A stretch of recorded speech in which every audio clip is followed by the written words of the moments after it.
Hello and welcome to Let's Talk Procurement, the only show you need to master the art of procurement.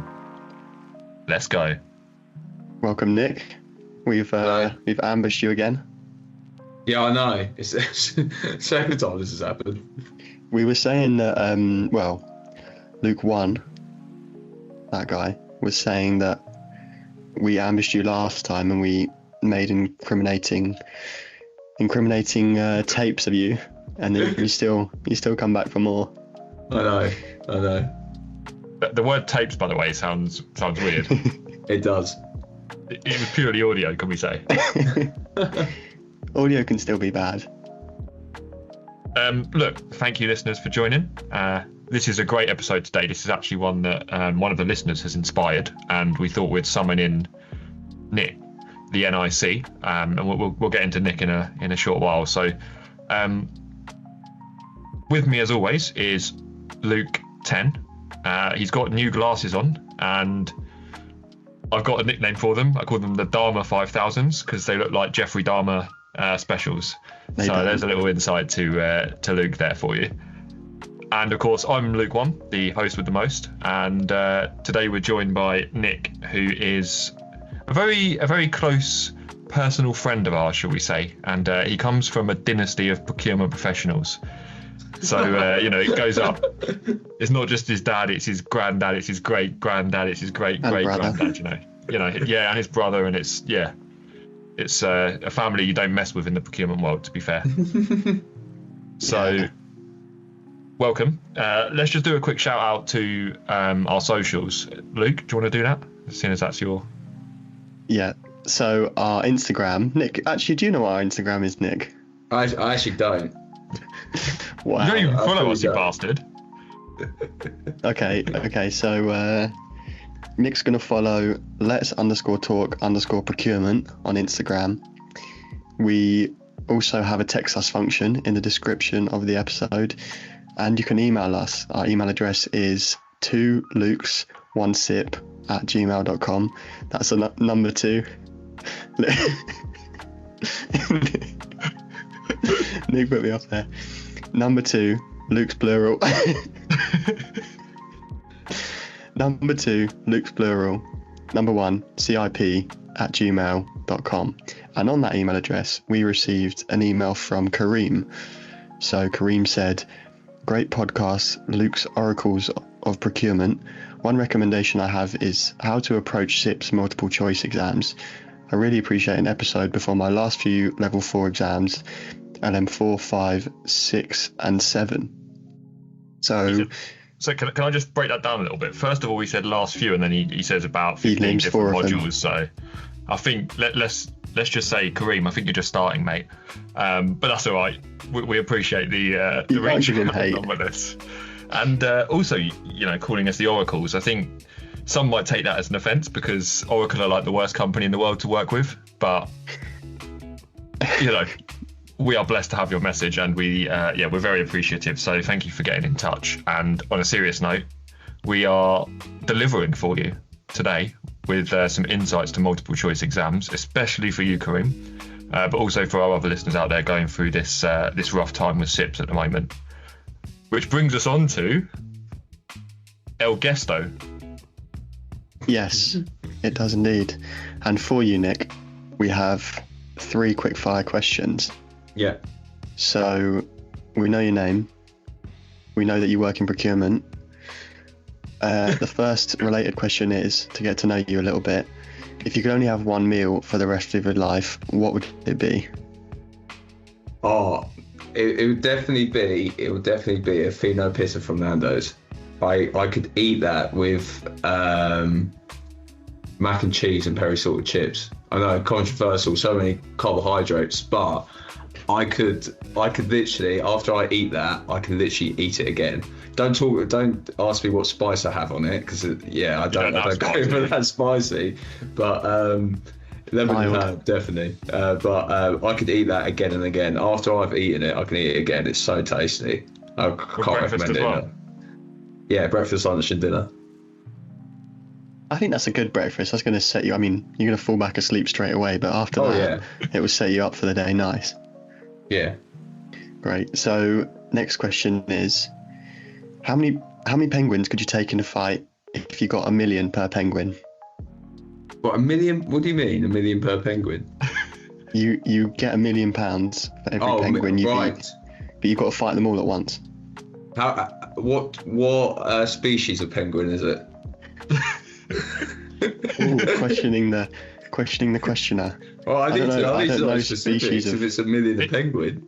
It's got to be the Does that biggest, matter? most aggressive penguin you can imagine. Right, a king okay. penguin. Or an emperor penguin. Emperor They look penguin, nasty. there we go. Yeah, we'll go for emperor penguin. Right, so I think I could easily take 100.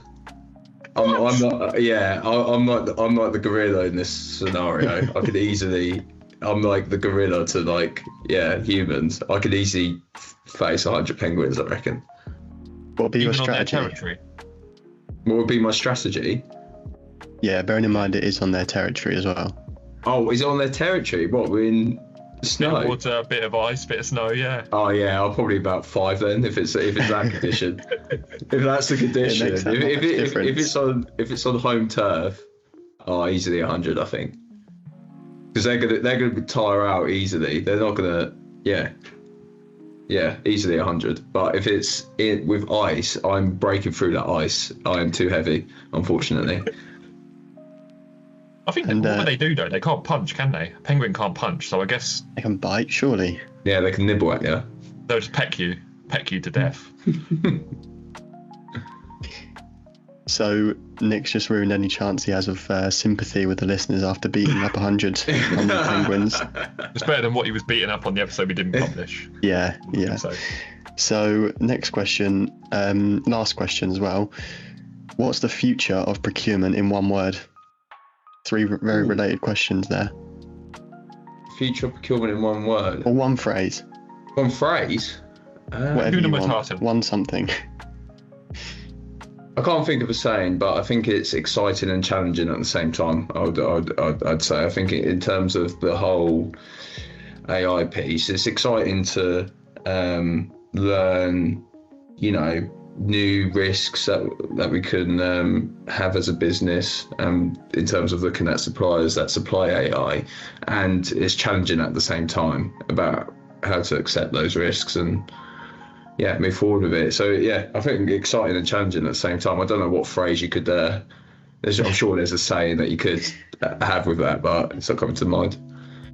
Challenging. Just have to kind of merge the two Challenging. together, and that's it. It's challenging. I'm going to use that in my everyday vocabulary now.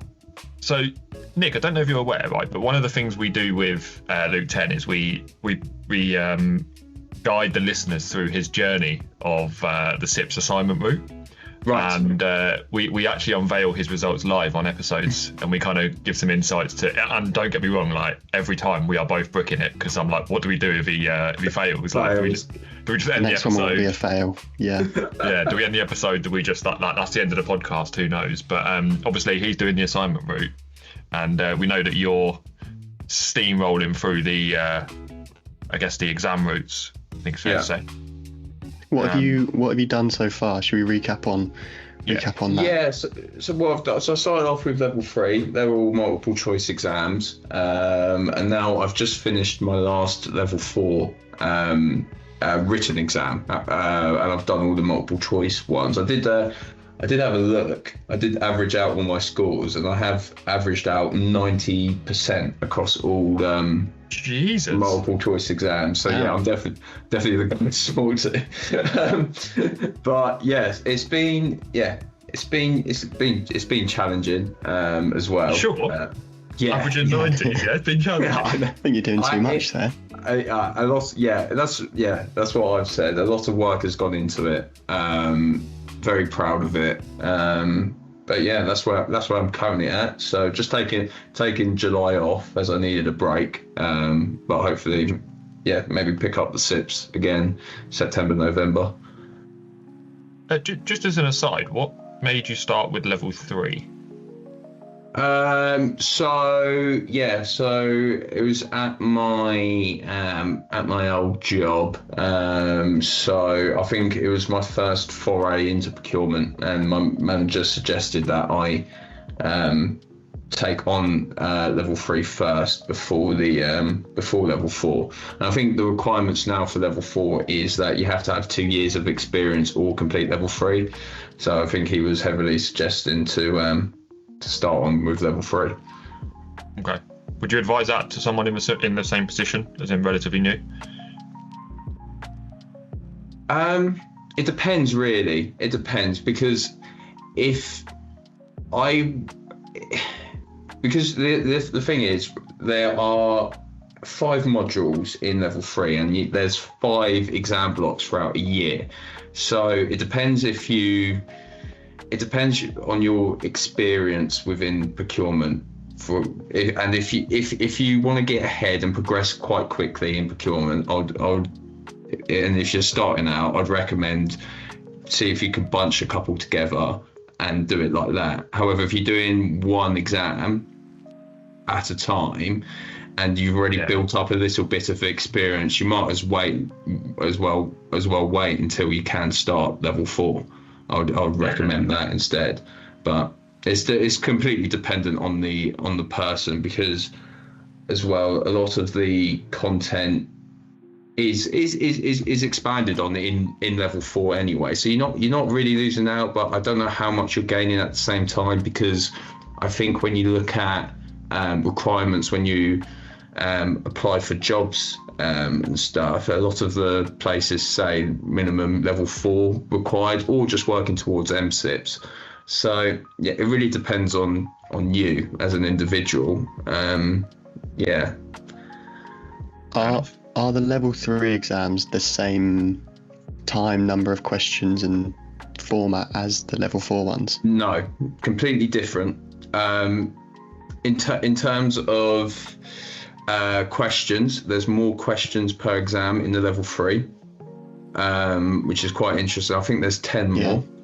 As well, the style of question is different as well. So there are some questions in the level 4 exam multiple choice where it gives a scenario and asks a question, and the question is either yes or no. However, there's 4 options.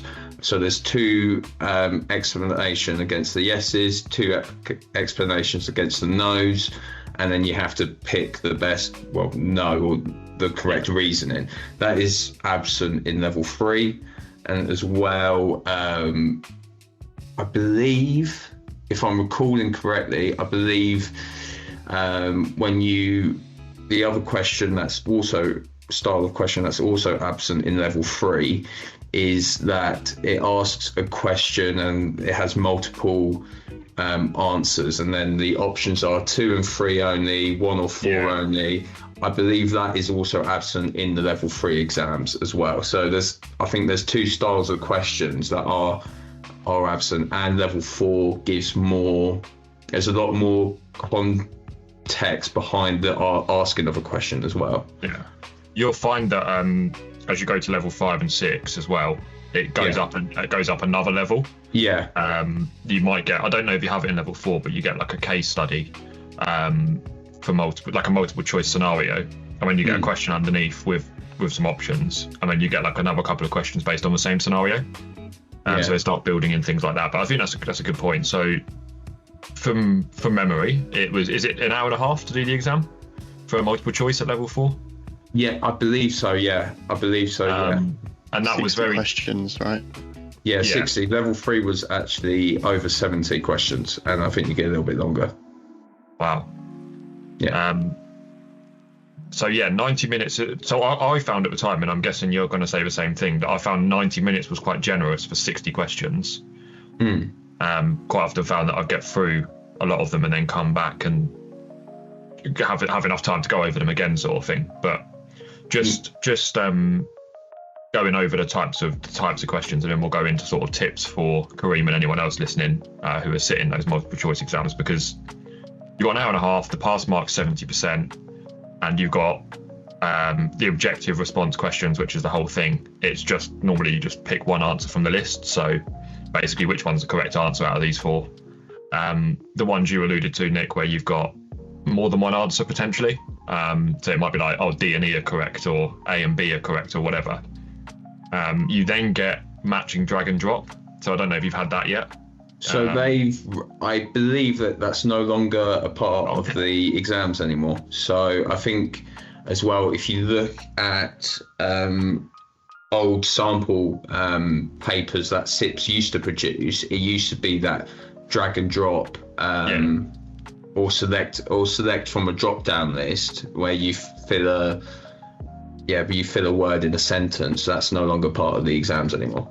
Oh, well, that's a shame, because I always find that like the easiest one. It'd be like 8 marks for just putting like, it'd be like Mendelow's state like matrix, and it'd be like what goes in the top left box, and then what's the like give an example of it, and that'd be like 2 marks. And I always found that quite easy. I mean, the true or false ones, which you said as well, true or false with a reasoning. So there are different types of questions, say for drag and drop. So this is why I brought you in, Nick. You know, it's the modern proper current. So thanks for that.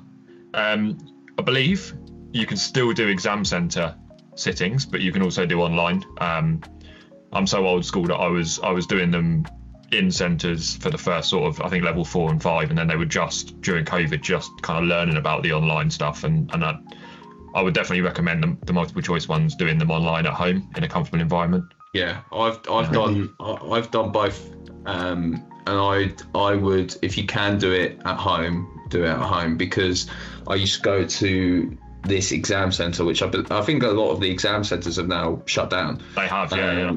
I was going to an exam centre where there would be noises and stuff outside, which you can't really control, but you can control that at home, can't you? And I think it's just, you can't hear also other people clicking or like banging their drinks bottle on the table. It's just you in that situation. So I prefer that. Some people may prefer the other way, but now I've transitioned to do at home only now. Is it more expensive that way? Yes, I believe so. Yeah, they add all these different fees in. So we did do an episode on the fees and how much it cost. I think that was like our 3rd or 2nd episode or something. So younger us, more hopeful.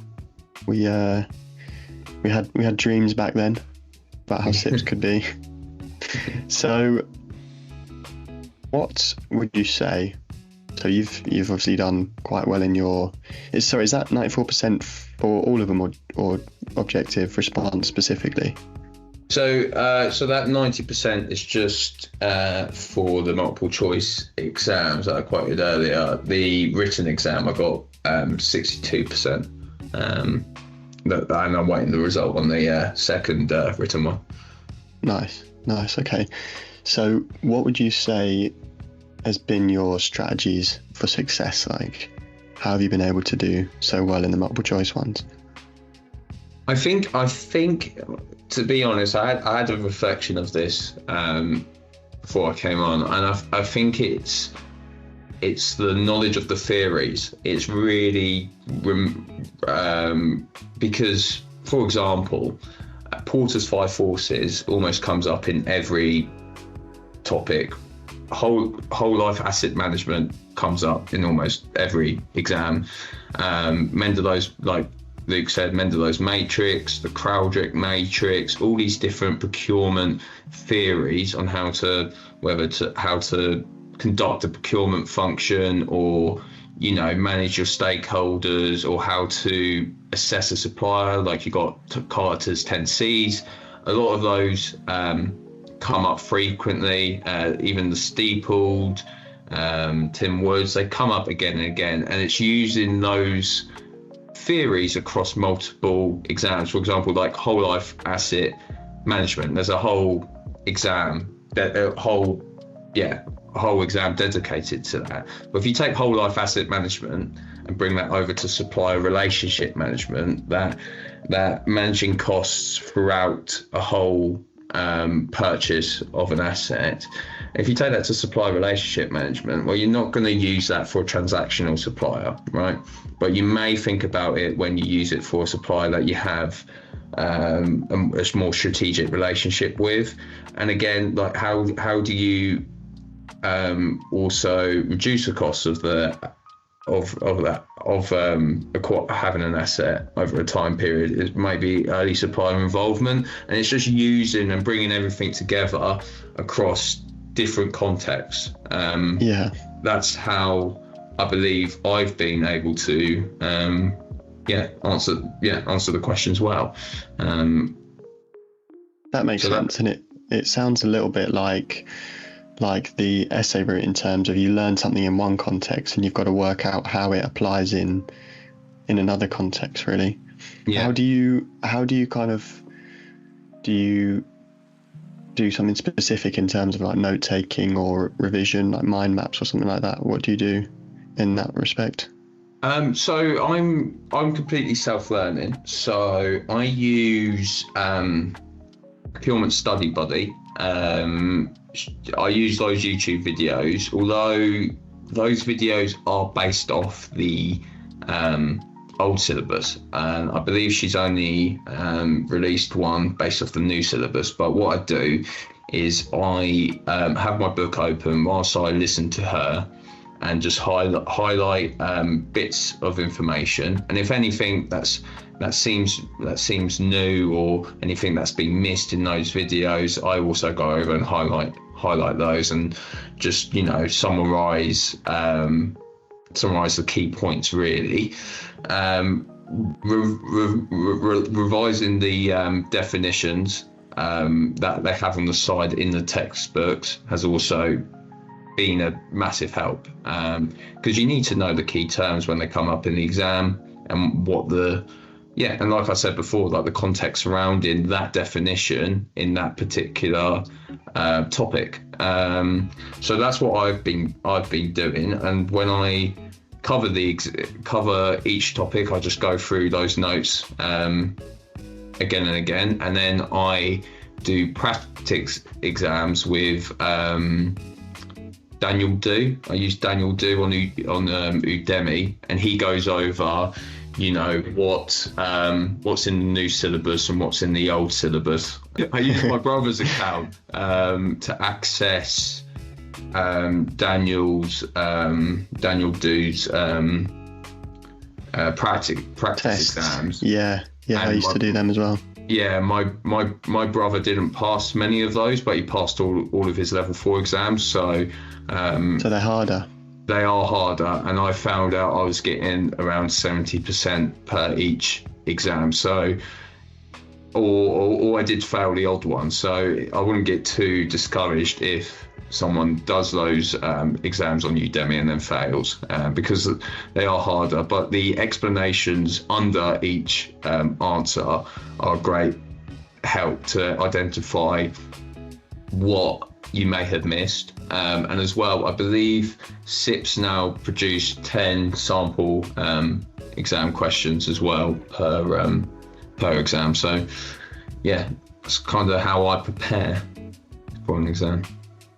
So what does the kind of exam day look like, do you think, in terms of what should someone be expecting? Because I found, for me, when I did level 4, the hardest thing was not knowing what to expect for the first one. I think once I got the first one out of the way, I kind of relatively knew generally the setup. So what kind of, just give us a little bit of a run through about what does exam day look like? So I think on the actual day of the exam, I don't really go over any topics and stuff. I do a little bit on like the odd one that I'm not sure on, but you're not really going to add anything if you try to cram it in the day of the exam. So in terms of a typical exam day, and when you're taking the exam, it is after the first few ones, because I also get quite nervous in exams. The initial one, the initial few, I do answer them. I do the best I can, but I'm still trying to get over the nerves. So I do mark the first five or six questions to review.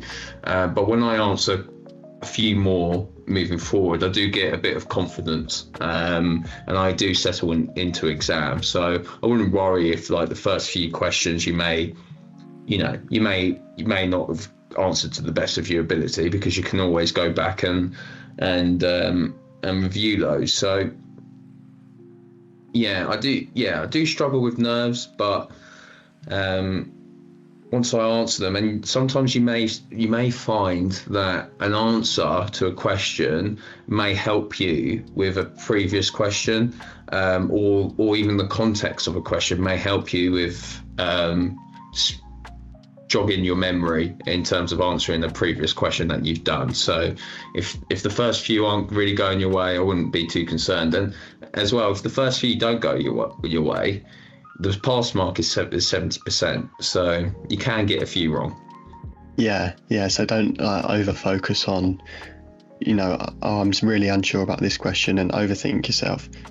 You think it's like trust your gut, basically. Yeah, and trust that you've done the preparation. I had a sixth form teacher tell me he knew he was going to pass the exam before he went into it. He knew like make sure you've covered everything, and make sure you've, in terms of, and that is in terms of allocating the time to make sure you prepare yourself to go over the topics, go over the stuff that you're not sure of, go over the definitions, and make sure you properly plan out your revision, where before exam day you can go into that knowing that you've already passed. And that's the approach I take. I take that approach in terms of I know almost 90% of the time when I go in, I know that I'm probably going to pass the exam.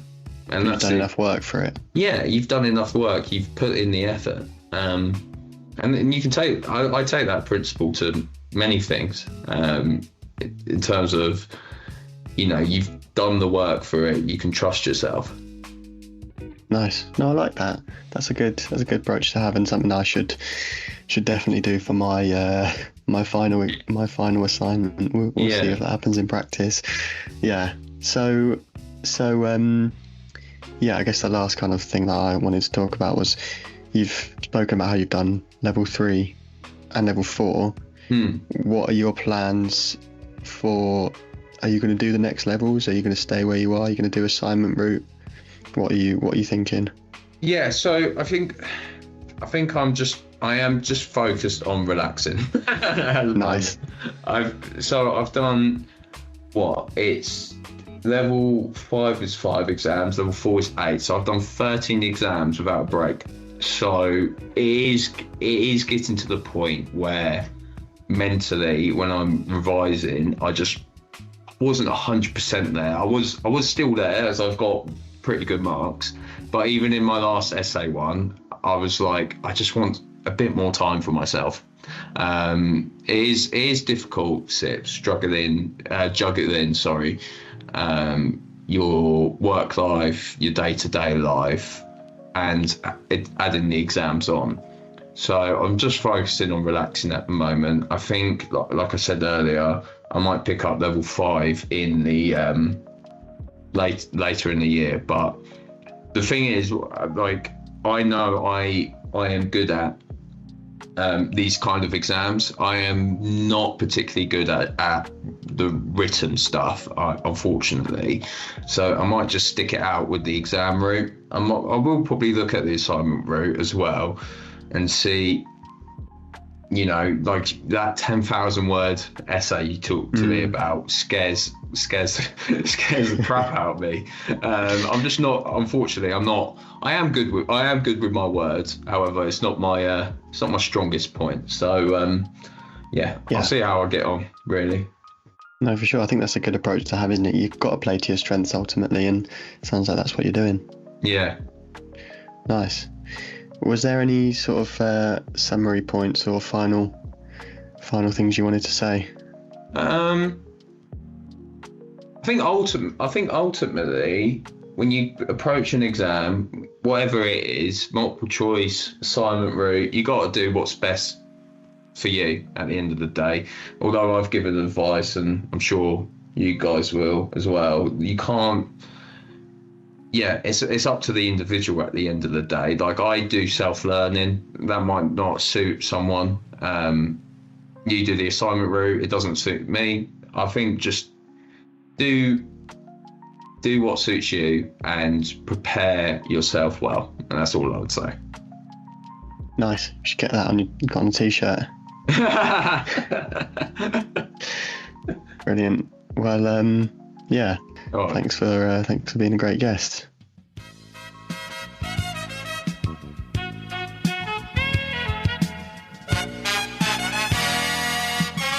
Hello, listeners. It's your favorite Let's Talk Procurement member Sound Guy here, aka the Big Dosser.